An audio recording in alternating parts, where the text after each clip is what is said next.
Almost everyone in this food line is either an active duty service member or married to one. Twice a week, just outside of Fort Hood, Texas, the Armed Services YMCA holds a free food distribution for the military community. And every week, there are more families in the line than food to serve. Lately, it's just been, we've been having to use it a lot often. Chantel McLeod's husband is an E7 Sergeant First Class, and she has a part-time job that lets her work from home. On paper, you would think y'all would be good.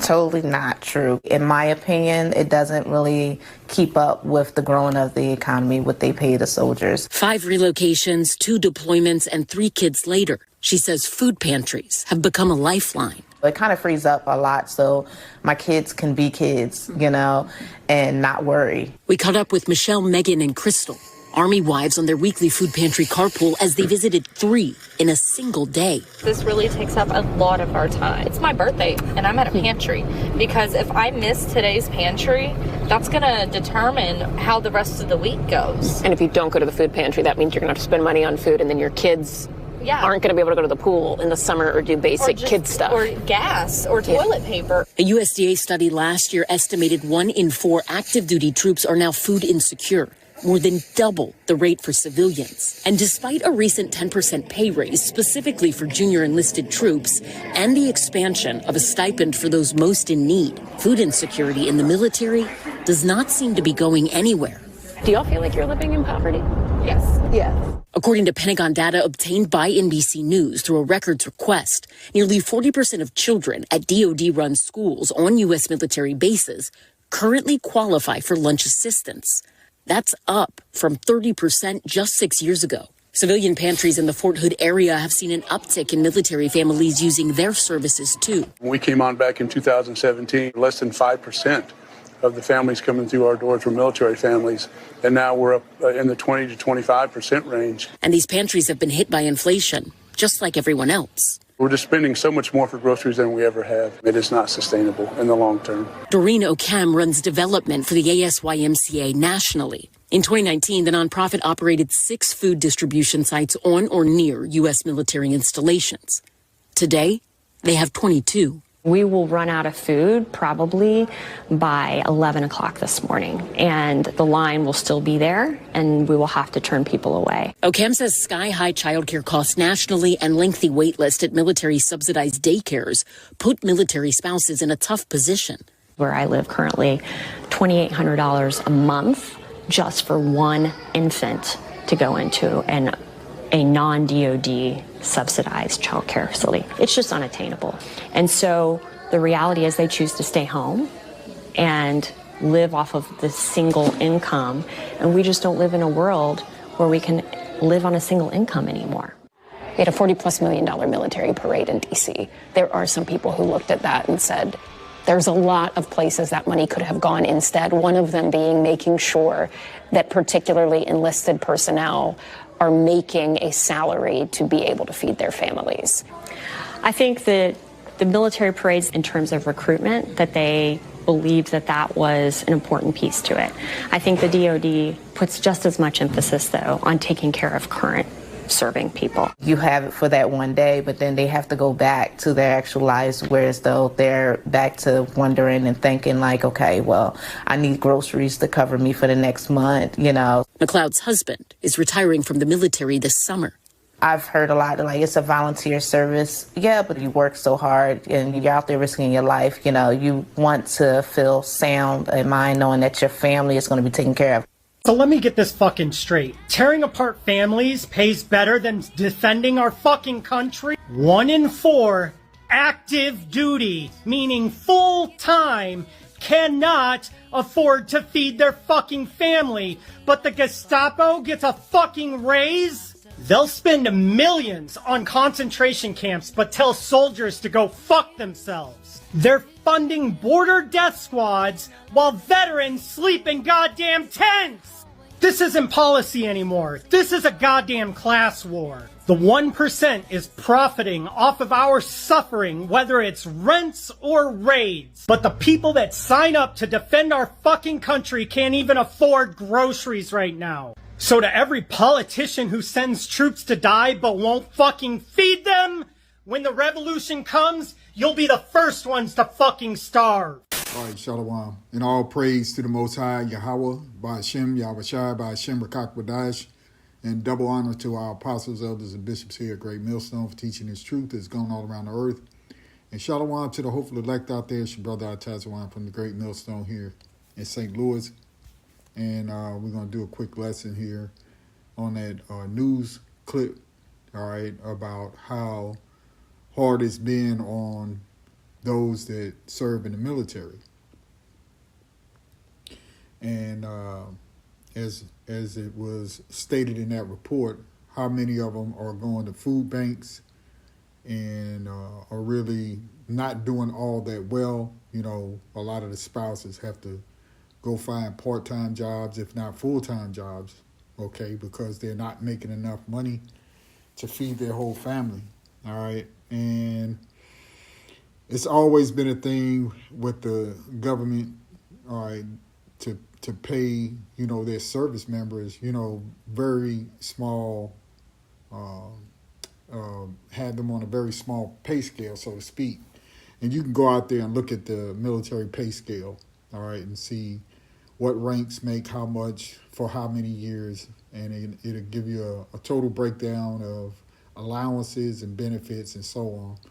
But in a nutshell, if you look at what would be called a sergeant or E5 ranking, and he may be married, you know, let's say a man may be married and have 2 kids, he's still coming in pretty low at about 40, somewhere between 40 to $50,000 a year. To some, that may sound like a lot, but they also get deductions as well. All right, have to pay taxes and all that. Even though they do get some extra benefits for spouse and dependents. In a nutshell, again, it's not a whole. We're not talking about a whole lot of money. Okay, but it's a shame that you put your life on the line, you know, for basically, you know, a company, which they call a country. All right, you put your life on the line, you know, for little or nothing, you know, in hopes that if a man makes a career, or a woman makes a career out of it, which women shouldn't be in the military, that's just my personal view. If a man is in the military, makes a career out of it, you know, he should get much more than that. But anyway, aside from my personal view, right, we're going to look at some scriptures here to show you, because, see, there's a lot of Jake in all the branches of the military, right, of the Northern Kingdom and Southern Kingdom alike, all right, all across the planet, working for these devils here in Babylon, okay? And it goes to show you that you can't trust this man. This man is always thought to have wanted to use the poor, all right, to take on their goals and their agendas, right, to take those who are less fortunate, right. Here it is, you're supposed to be the richest country in the world, and yet you have your own servicemen and their families scraping for food. And it's really the bottom of the barrel here in Babylon the Great, right? This is a shame to have your troops, you know, having to go to pantries and kitchens, you know, or churches to try to get food. I mean, and they have what's called a commissary on military installations. I mean, what is a commissary for if they can't afford to get food? What are they working for? You see? And this is why Babylon got to go. It's wicked here. This is a wicked, wicked place, right? But Jake is caught up in it, okay? And many of Jake also have heard this gospel, okay? And, you know, it's time. Time is short. You know, it's time to repent, all right? And get in line with what the scriptures are saying, okay? So this Isaiah 36:1, it says, "Now it came to pass in the 14th year of King Hezekiah that Sennacherib Sharib king of Assyria, came up against all the defense cities of Judah and took them. And the king of Assyria sent Rabshakeh from Lachish to Jerusalem unto King Hezekiah with a great army. And he stood by the conduit of the upper pool in the highway of the fuller's field. Then came forth unto him Eliakim, Hilkiah's son, which was over the house, and Shebna the scribe, and Joah, Asaph's son, the recorder. And Rabshakeh said unto him, Say ye now to Hezekiah, Thus saith the great king, the king of Assyria, what confidence is this wherein thou trustest? I say, sayest thou, but they are but vain words. I have counsel and strength for war. Now on whom doest thou trust, that thou rebellest against me? Lo, thou trustest in the staff of this broken reed on Egypt. And a broken reed, something that will pierce your hand. Well, it's going to go on to say that. All right, when you lean upon it, and you have a lot of Jake in the military leaning upon the staff of the wicked, okay? The staff of so-called leaders here, all right, whether they be,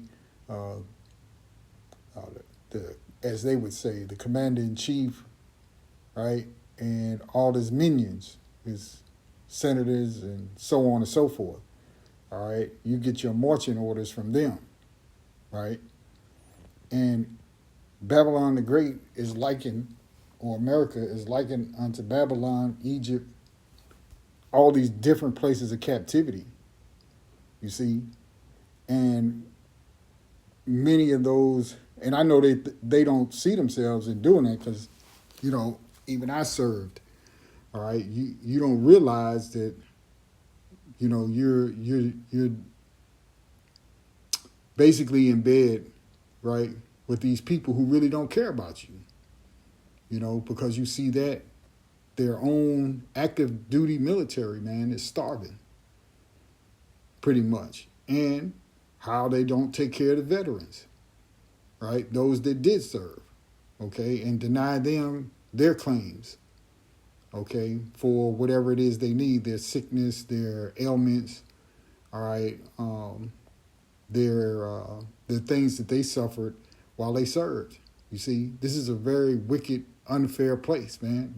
But now that you understand the truth, we all understand the truth, per se, right? We see that this place was set up, basically to fail, okay? And it's failing miserably because, this devil refuses to honor, okay? And that's what makes him a devil.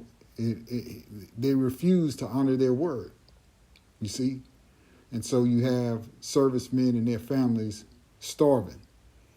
But that's that broken reed, okay, where Jake, serving in the military, is resting upon what these people say they will do for you, and they never deliver, okay? Let's finish verse 6 out. It says, Lo, thou trustest in the staff of the broken reed of Egypt, whereon if a man lean, it will go into his hand and pierce it. So is Pharaoh, king of Egypt, to all that trust in him. You see? And all these servicemen, unbeknownst to them, are going to get a raw deal. And I think the one lady said that her husband was like an E7, which is for an enlisted ranking. That's about moderate, but after so many years, you would think you would be further along and you wouldn't have to worry about, whether or not you can feed your family. This is utterly ridiculous, but this is where America is. All right, Babylon the Great. Ecclesiasticus 26:28, it says, There be two things that grieve my heart, and the third maketh me angry, a man of war that suffereth poverty. And so basically, that's what you have. You have all these jakes in the military, who are suffering, though they serve and work, all right, every day full time, and yet your family has to find a way to eat, okay, because what you're getting, what you're making in pay is not measuring up to the amount of inflation, okay, in this land, in this place, all right, though they get somewhat of a break when they shop, on the post or whatever, they don't pay. I can't remember exactly how it goes. I don't think they pay taxes on the food or whatever, but it's not nearly enough. All right, the salaries have always been low in the military, except for the higher ranking officers, and we're going to take a look at that here in a second. All right, back in the scripture here, Ecclesiastes 26:28, it reads, "There be two things that grieve my heart, and the third maketh me angry, a man of war that suffereth poverty, and the men of understanding that are not set by, and one that returneth from righteousness to sin. The Lord prepareth such a one for the sword." But the whole point being is that man of war who suffereth poverty, okay? It's a terrible thing to go through that. This Isaiah 30, and we start here at the top. It says, "Woe to the rebellious children, saith the Lord, that take counsel, but not of me, and that cover with a covering, but not of my spirit, that they may add sin to sin." And that's when you side with this type of place here, right? This place is not a great place for the Israelites, right? It never has been. Okay, you so-called Negroes, Latinos, and Native Americans, speckled birds, okay, so-called Dominicans, Puerto Ricans, Cubans, all right? This place has never meant to do us any good, okay? But there are those who are still blinded, who think that this is a great place, right? Verse 2, "That walk to go down into Egypt and have not asked at my mouth, to strengthen themselves in the strength of Pharaoh, and to trust in the shadow of Egypt," right? And this is the valley of the shadow of death, all right? "Therefore shall the strength of Pharaoh be your shame, and the trust in the shadow of Egypt your confusion. For his princes were at Zoan, and his ambassadors came to Hans," in which I just wanted to stop really right there, verse 3, all right? Because now you have all these jakes in the military who are confused as to why they put their life on the line, and yet they're suffering, okay? Trusting in the fact that you signed a contract that this would be a way to take care of yourself and raise your family, and you coming up short. And it's all by design, okay? It's designed by these wicked elites, first and foremost, as it trickles down to their minions, right? Their so-called presidents and their puppets and so on and so forth, their leaders that are allegedly voted in by the people, right? Which is another story. With all the shenanigans that go on with so-called voting, in which Jake ain't supposed to be voting anyway. Jeremiah 2:1, it says, "Moreover, the word of the Lord came to me, saying, Go and cry in the ears of Jerusalem, saying, Thus saith the Lord Yahweh, I remembered thee, the kindness of thy youth, the love of thine espousal, when thou wentest after me in the wilderness, in a land that was not sown. Israel was holiness unto the Lord, and the first fruits of his increase. All that devour him shall offend, evil shall come upon them, saith the Lord. Hear ye the word of the Lord, O house of Jacob, and all the families of the house of Israel. Thus saith the Lord, what iniquity have your fathers found in me, that that they are gone far from me, and have walked after vanity, and are become vain.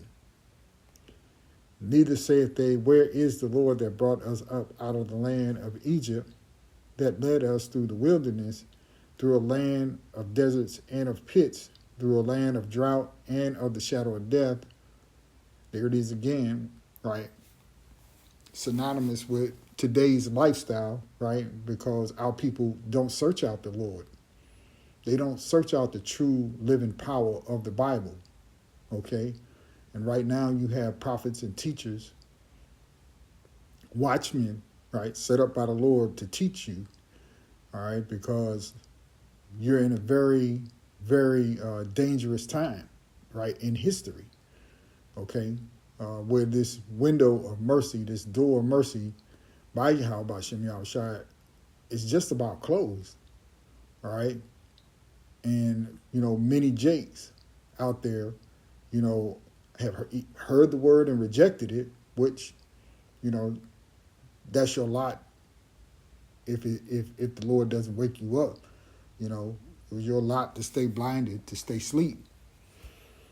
However, the point being that there are those that trust in this place, right? Even those that come from other lands, right, that come here to so-called America, the melting pot, where you could come and live out your dreams and prosper and all that. All that's out the window now. Now what are you going to do? Okay? Verse 6 again, neither say they, where is the Lord that brought us up out of the land of Egypt, that led us through the wilderness, through a land of deserts and of pits, through a land of drought and of the shadow of death, through a land that no man passed through and where no man dwelt. And I brought you into a plentiful country to eat the fruit thereof and the goodness thereof. But when ye entered, ye defiled my land and made mine heritage an abomination. You see, pretty much, let's see here. Well, we go on a little bit. Verse 8, the priest said not, where is the Lord? And they that handle the law knew me not. The pastors also transgressed against me, and the prophets prophesied by Baal and walked after things that do not profit, right? And standing up, and Baal, basically, when you pledge your quote-unquote allegiance, right, to the so-called flag, which is a flag of war, all right, a banner of war, all right, and to this you pledge to a false god, okay, here in America, to what you would call, like it says here, Baal, a false god in America, right? A place that supposedly would give you all that you hope for. It's a false image. You see? Verse 9, wherefore I will yet plead with you, saith the Lord, and with your children's children will I plead, for pass over the isles of Chittim and see, and send unto Kedar, and consider diligently, and see if there be such a thing, right? And these basically are like foreign lands, all right, for the Israelites. And you're in a foreign land now, right? You're in a foreign captivity. Hath the nation changed their gods, which are yet no gods? But my people have changed their glory for that which doeth not profit. Okay? And so you thought that you would profit under the old red, white, and blue, okay, under the eagle, all right, and under all the sorceries that are found here in Babylon the Great, right? And what did it do? You leaning on that staff of Egypt has pierced you in the hand now. Okay, and now they're making news reports on how you put that uniform on, and now the people that are your leadership, right, have betrayed you. Okay. Jeremiah 51:1, it says, thus saith the Lord, behold, I will raise up against Babylon and against them that dwell in the midst of them that rise up against me a destroying wind, right? And we know that Babylon, the daughter of Babylon, Babylon the Great, will be destroyed by nuclear weapons. And will send unto Babylon fanners that shall fan her and shall empty her land, for in the day of trouble they shall be against her round about. Against him that bendeth, let the archer bend his bow, and against him that lifted himself up in his brigandine, and spare ye not her young men, destroy ye utterly all her host. Thus the slain shall fall in the land of the Chaldeans, and they shall Salakia, and they that are thrust through in her streets. For Israel had not been forsaken, nor Judah of his power, of the Lord Yahweh of hosts, though their land was filled with sin against the Holy One of Israel. Flee out of the midst of Babylon, and deliver every man his soul, be not cut off in her iniquity, for this is the time of the Lord's vengeance. He will render unto her a recompense. Right? So the Lord is going to pay Babylon back for all its wickedness to what is done to the children of Israel while we are here in this land in captivity. And that's very soon to come. Okay? So now here it is, you got even to the point of Jake being serving and damn it can't even take care of his family. You know, and you don't think other countries know about this and mock this place? You know, this place is weak. All right. Verse 7, Babylon has been a golden cup in the Lord's hands and made all the earth drunken. The nations have drunken of her wine, therefore the nations are mad. Babylon is suddenly fallen and destroyed. How for her take balm for her pain? If so be she may be healed. We would have healed Babylon, but she is not healed. Forsake her and let us go every one into his own country. For her judgment reaches unto heaven and is lifted up even to the skies, right? Because this place is going to be thrown down by the Lord, right? And everybody's going to see it. Everybody on the planet at that time will see it. You see? And it's time. Revelation 18, matter of fact. Let's start here at the top. Revelation 18:1, it says, And after these things I saw another angel come down from heaven, having great power, and the earth was lighted with his glory. And he cried mightily with a strong voice, saying, Babylon the great is fallen, and is become the habitation of devils, and the hole of every foul spirit, and the cage of every unclean and hateful bird. For all nations have drunken of the wine of the wrath of her fornication, and the kings of the earth have committed fornication with her, and the merchants of the earth are waxed rich through the abundance of her delicacies. Yeah, you know, America has provided riches, right, for all those other countries that they do business with. You see, over many, many years, many years. You see, verse 4, And I heard another voice from heaven saying, Come out of her, my people, that ye be not partakers of her sins, and that ye receive not of her plagues. For her sins have reached unto heaven, and the Most High hath remembered her iniquities. Reward her even as she is rewarded you, and double unto her double according to her works, and the cup which she hath filled to her double. How much she hath glorified herself, and lived deliciously. So much torment and sorrow give her, for she saith in her heart, I sit a queen, and am no widow, and shall see no sorrow. Right? And this place has never been attacked from the outside. Okay?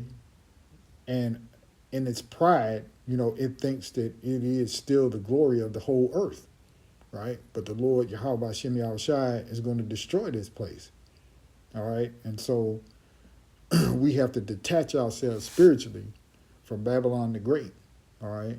When we come into this truth, you know, we're no longer, per se, seeking out, you know, glory in this place, seeking out your dreams in this place. No, detach yourself from this place. All right? Therefore shall her plagues come in one day, death and mourning and famine, right? And famine means what? A lack of food. And she shall be utterly burned with fire, right? That destroying wind that we read about. For strong is the Lord power who judges her. And the kings of the earth who have committed fornication and have lived deliciously with her shall bewail her and lament for her when they shall see the smoke of her burning. Right? You got 24-hour television, cable, whatever you want to call it, Wi-Fi. All right, so everybody's going to see it. Okay? Standing afar, verse 10, standing afar for the fear of the torment of her torment, saying, Alas, alas, that great city Babylon, that mighty city, for in 1 hour is thy judgment come. Right? The Lord is going to throw this place down in an hour. And it's a shame, that, all these jakes, thought they were doing something honorable by joining the military. And, they can barely make it. And that's, it's a shame to be, like I said, in the richest country as they state, right? The most powerful country, and yet you got your own servicemen starving, right? And so what's going to happen when things get bad, when things get desperate, you see? And this is all part of Yahweh Shem Yahshua's plan to weaken this place, and what better place for it to be weakened than in his military ranks. All right, 2nd Ezra 15 and 16. It says, For there shall be sedition among men and invading one another. They shall not regard their kings nor princes, right, which are their rulers, your so-called commander-in-chief, second in command, right, your Department of Defense, and those that are above that, Secretary of Defense, so on and so forth. From the highest level to the lowest level, to your city council or alderman or mayor or whatever it is, right? The people are going to lose it.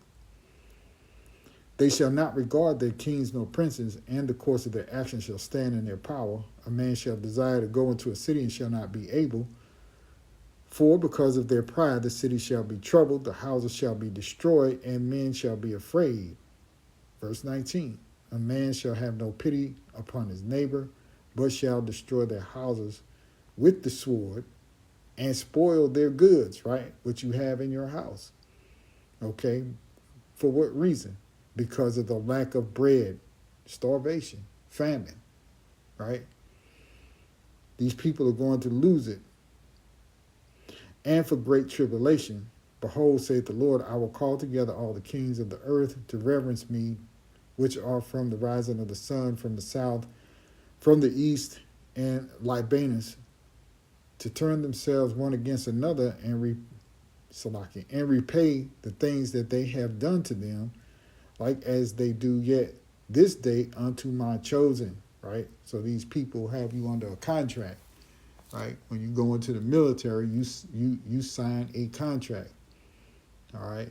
A contract with the devil for 3 years, right? And then you have for you what they call ETS. You renew it, all right, or you re-sign to stay in, but it's under contract. Okay.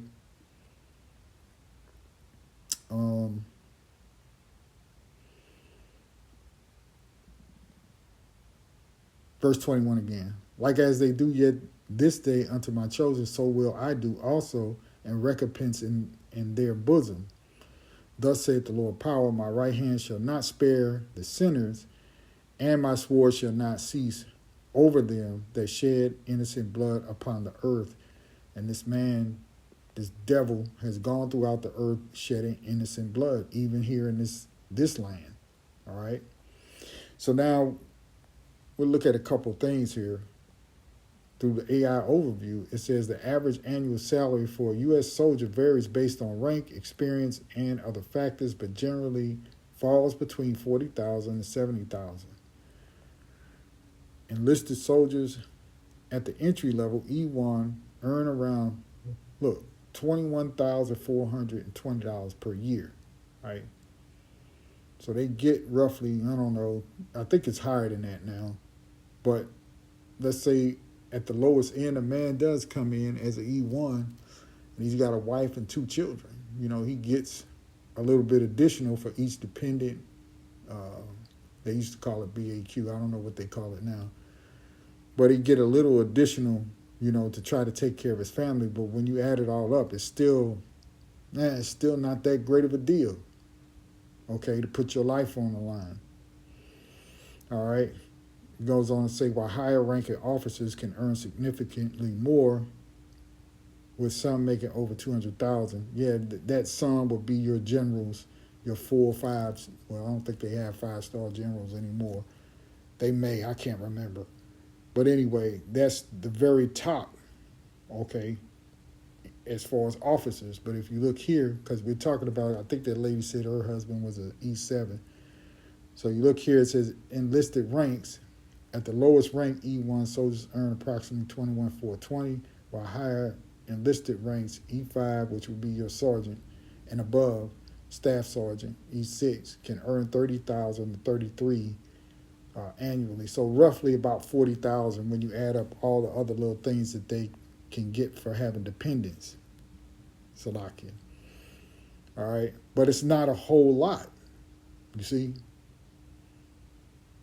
Now, when you think about that, and I'm not going to be real long, much longer. That is, you look at congressional salaries and allowances. And let's go down here. Let's see. For compensation, you see here. What does a bonehead congressman get? All right, the compensation for most senators, representatives, delegates, and a resident commissioner from Puerto Rico is $174,000 a year. Plus they get all the other benefits, health care, so on and so forth. The only exception includes the Speaker of the House salary of $223,000 and the President pro tempore of the Senate and the majority and minority leaders in the House and Senate salary of $193,400. Right, but then they have everything else, what they could make on the outside, earning $31,000, additional. All right, and then health care for them and their whole families. So, and they stay in term after term after term, and that's not speaking of all the other things that they're getting on the side. You see, now when you look at this, you have. Let's lock here. You go down here, it says, who are the richest U.S. senators? List of current members of the United States Congress by wealth. Some dude named Kevin Hearn, who's worth what? $361 million. So clearly this is not a guy that's been in public service his whole life. Because according to what the salary is, he wouldn't be worth $361 million. So you got the top 4, right? You got the top 4 right here. One is worth 361, the other 259, 214, 189. How the hell are they public servants if they're worth this kind of money? You see, the game is rigged. All right, and they use the poor to fight their wars. All right, and they keep you poor. You see. So anyway, we'll stop right there. That's long enough. You get the point.